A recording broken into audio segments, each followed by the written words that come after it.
बताइए हम क्या करें। मेरा घर खड़े हो तो अपन जब सुसाइड कर लेंगे।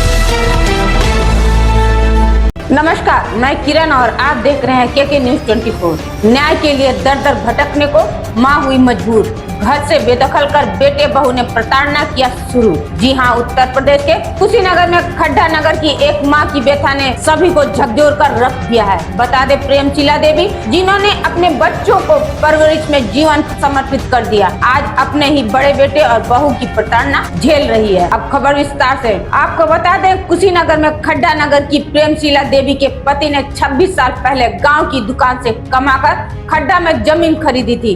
2010 में पति की मृत्यु के बाद देवर ने गांव के घर से निकाल दिया। प्रेमशिला ने अपने भाइयों की मदद से चारों बच्चों का पालन पोषण किया। बड़े बेटे अजय के लिए मोबाइल की दुकान खुलवाई और छोटे बेटे आशुतोष ने 2014 में बैंक से लोन लेकर अपनी दुकान शुरू की। प्रेमशिला ने बताया कि वह 2021 में बड़े बेटे अजय की शादी देवरिया जिले की रागनी से करवाई। शादी के बाद अजय और उसकी पत्नी रागनी ने घर के बंटवारे को लेकर प्रेमशिला को प्रताड़ित करना शुरू कर दिया। बड़े बेटे ने मां और छोटे भाई को घर से निकाल दिया। हालांकि कानूनी लड़ाई के बाद एक कमरा मिला। प्रेमशिला ने बताया कि वहां भी बेटा बहू अक्सर मारपीट करते और कमरे का ताला तोड़कर अपना ताला लगा देते हैं। परिस्थितियों से टूट चुकी प्रेमशिला ने कहा कि अगर न्याय नहीं मिला तो वे आत्महत्या कर लेंगी। देखिए बेटे बहू से प्रताड़ित एक मां की कहानी उसी की जुबानी। मेरे साथ घटना हुई है। 14 साल 15 साल से हम परेशान हैं। मेरा घर गांव में था। 2010 में मेरे पति का देहांत हो गया।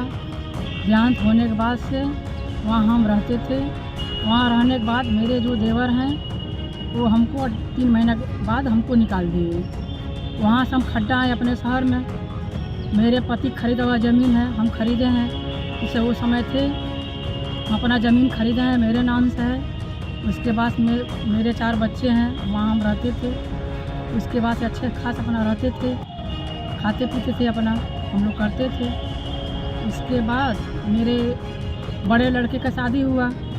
शादी होने के बाद मेरी जो बहू थी, मेरे बेटे हमको लगे सब परेशान करने।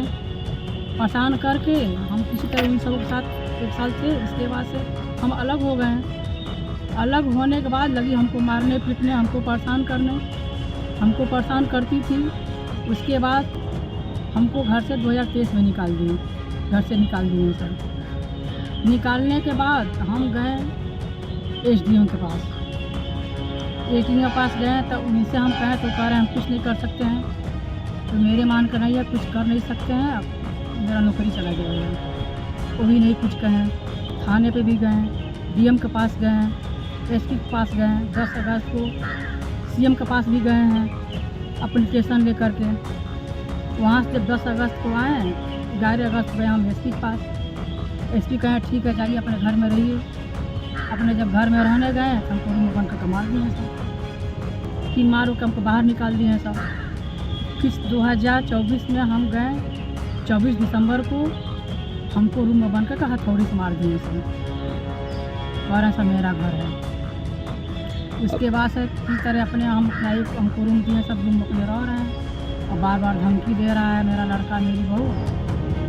अपना जो एप्लीकेशन जो दिए हैं नहीं वापस लेंगे, सबको मार के घर से बाहर निकाल देंगे। क्या चाहते हैं आप? हम चाहते हैं कि मेरा घर है, मेरे नाम से है, मेरे नाम से रजिस्ट्री है, मेरा खरीदा हुआ ज़मीन है, मेरे नाम से रजिस्ट्री है। आप लोग मेरा घर खाली करवाइए, नहीं तो हम अपना सुसाइड कर लेंगे। क्योंकि हमको 2-3 बार वो मार चुके हैं सब। बार बार आज भी धमकी दे रहे हैं सब कि आपको मार पीट के घर से बाहर निकाल देंगे। एक ही रूम हमको मिल रहा है, उसमें अपना हम रह रहे हैं। उस पर भी धमकी दे रहे हैं सब कि अपना एप्लीकेशन नहीं वापस लेंगी तो हमारे पिता को घर से बाहर निकाल देंगे। हम यही चाहते हैं कि मेरा आप लोग मेरा घर खाली करवाइए। नहीं करवाएंगे आप लोग, हम सुसाइड कर लेंगे। 8-8, 10-10 बार हम आजीआरएस किए हैं। वो आजीआरएस में रिपोर्ट लाकर भेजा गया, ना हमको जानकारी है ना हमको पता है। हमको कुछ नहीं पता कुछ में क्या लगा रहे हैं लोग, क्या नहीं कर रहे हैं लोग। ना कोई पूछने आया ना कोई देखने आया। यहाँ पर अपने आप रिपोर्ट ला भेज दे रहे हैं लोग। थाने से भी एसडीएम डीएम लेखपाल सब अपना अपना रिपोर्ट ला भेज दे रहे हैं लोग। तहसीलदार भी उसमें है। कोई ना पूछने आया ना देखने आया। कि मेरे साथ क्या हुआ है। हम 2 साल से परेशान हैं, बताइए हम क्या करें। क्या नाम है? मेरा एक ही रास्ता है कि अगर मेरा न्याय नहीं मिलेगा, मेरा घर खड़े हो तो अपन हम जब सुसाइड कर लेंगे। जिम्मेवारी आप लोगों को होगा। हम खाते खाते थक गए हैं, परेशान हो गए, हम कहाँ जाएं।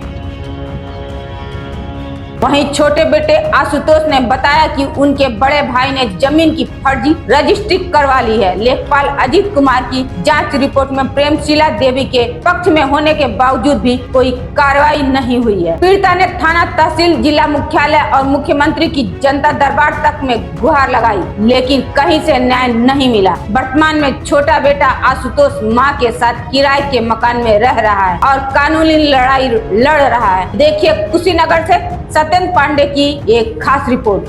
में ये हुआ है कि मेरी मम्मी का ये खरीदा हुआ जमीन था, उसमें मम्मी का नगर पंचायत नक्शा है 2001 से, बिजली का बिल कनेक्शन 2011 से, और मम्मी के नाम से रजिस्ट्री भी है। मेरी मम्मी का खरीदा हुआ है और मेरे भाई क्या किए हैं, जबरदस्ती वो घर में कब्जा कर लिए हैं और उस घर में रहने नहीं दे रहे हैं। और बार बार मम्मी जा रही हैं तो उनको रूम में बंद करके मार रहे हैं। ये घटना 2 बार हो चुका है। इसके घटना के लिए हम लोग थाने में एप्लीकेशन दिए हैं और SDM को एप्लीकेशन दिए हैं। SDM को एप्लीकेशन दिए तो कह रहे हैं हम कुछ नहीं कर पाएंगे, आप जो करना है आप खुद से करिए। उसके बाद हम मम्मी को लेकर DM के पास भी गए हैं, जो इसके पहले DM के दिनेश मिश्रा जी, उनके पास गया तो वो भी कह रहे हैं कि हम नहीं कुछ कर पाएंगे इसमें। वहाँ से लौट गए। इसके बाद हम जनता दरबार में गए CM के वहाँ मम्मी को लेके, वहाँ से एप्लीकेशन आया। वहाँ से खड्डा SDM के जो ऋषभ मंदिर इसके पहले वो कह रहे थे कि इसमें हम कुछ नहीं कर पाएंगे, हम ना कमी देखते हैं, हम रजिस्ट्री हमको पढ़ना नहीं आता है, इसमें हम कुछ नहीं कर सकते, आपको जो करना है करिए। हम CM और PM कहीं भी चले जाएंगे तो उसमें कुछ नहीं कर सकते। उसके बाद हम लोग बहुत परेशान हुए कि किस तरह भी घर में जाके हम लोग किस तरह करके बात व्यवहार बढ़ा के उसके बाद हम लोग गए, एक हम लोग को रूम मिला है, उसमें बहुत परेशान हम लोग रह रहे हैं और हमें कोई सुनवाई नहीं हो रही है। उसके बाद बार बार धमकी दिया जा रहा है मेरी भैया और भाभी की तरफ से कि आप लोग अगर मुकदमा वापस नहीं लेते हैं तो हम लोग जान से मार देंगे और घर से बाहर निकाल देंगे। आशीष पास में कुछ नहीं कर पाएगा। क्या लगता है आपके पास पैतृक जमीन और भी है उसके साथ? जी मेरी पैतृक संपत्ति और भी है, वो मेरे पापा की संपत्ति है, मेरे दादाजी की। वहाँ पे मेरी दादी अभी 5-6 महीना हुआ एक्सपायर हुई है। वहाँ पे भी लोग मेरे भाई और मेरे चाचा लोग कब्जा किए हैं, ना हिस्सा दे रहे हैं ना कुछ कर रहे हैं। वहाँ पे भी फ़ोन करने पे उल्टा सीधा गाली गलौज कर रहे हैं लोग और कह रहे हैं हम लोग हिस्सा नहीं देंगे। इसका एप्लीकेशन हम थाने पे थाना अस्थित में खड्डा पे एप्लीकेशन दे दिए हैं, अभी कोई सुनवाई नहीं हो रहा। क्या नाम है? क्या नाम है आपका? क्या नाम? मेरा नाम आशुतोष जायसवाल है। हम खड्डा थाना के